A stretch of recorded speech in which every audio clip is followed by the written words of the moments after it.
الحمد لله وكفى وسلام على عباده الذين اصطفى. تر حمد صلاة و سلام رسته د مسلمان امیر او مشر دینی مسؤلیتونه.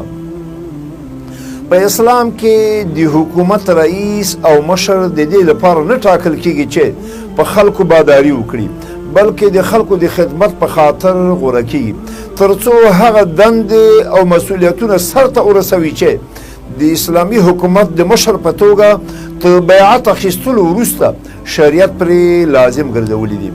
دغه دندې بیا په دوو برخو ویشل کیږي چې یو دینی وظایف او مسؤلیتونه دي او بلې سیاسي. په دینی مسؤلیتونو کې د دین ساتنه، د دین زده کړه، ښوونه او تطبیق او تنفیذ، او د اسلام د دښمنانو د شبهاتو او اعتراضونو ته په ځواب ویلو سره سرته رسیږي. اسلامي حکومت د دې په خاطر جوړیږي چې د اسلامي عقیدې او اسلامي قانون ساتندوی اوسي. تر ټولو لومړی دنده او مسؤلیت د اسلامي عقیدې، اخلاقو او احکامو ساتنه ده. د اسلامي حکومت ارزښتناکه دنده د اسلامي عقیدې او اخلاقي لارښوونو خپرول او د ټولو جرمونو، استبداد او ظلم مخنیوی.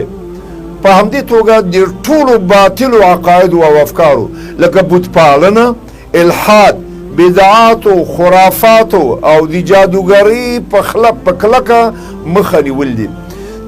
دویم د وسلوال فوز انتظام. د حکومت رئیس مکلف ده چې د اسلام له دښمنانو سره دفاعي او تهاجمي جهاد برپا کړي.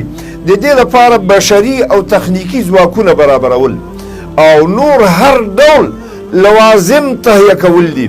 د دې لپاره هر اړخیز تیاري ته اړتیا لیدل کېږي تر څو یې د وخت امیر له خپلې وسې سره سم تهیه کړي. دریم د دیني شعائرو اقامه او ټینګول د مسلمان امیر دریمه دینی دنده تشکیلوي. د دینی شعائرو قائمول او ټینګول لکه اذان، اقامت، د جمع مونځ، د دواړو اخترونو مونځونه، د رمضان روزه، حج، د جماعتونو جوړول، د زکات او غنیمتونو تنظیمول او داسې نور. د مونځونو امامت کول، د 5 وخته مونځونو د جمع او اخترونو د لمانځه امامت کول په دارالخلافه مرکز کې به پخپله کوي او په ولایاتو کې به خپل نائبان مقرروي او دغه دنده به سرته رسوي. د حج د فریضې اسانتیاوې برابرول د امیر بله دنده ده. مسلمانانو ته د حج د فریضې د ادا کولو اسانتیاوې برابره خبره ده چې دغه تسهیلات د سفر د وسایلو وي او که سیاسي او اقتصادي او روغتیایي او که هلته د استوګنې علمي او یا تربیوي اوسي. سبحانك اللهم وبحمدك أشهد أن لا إله إلا أنت أستغفرك وأتوب إليك.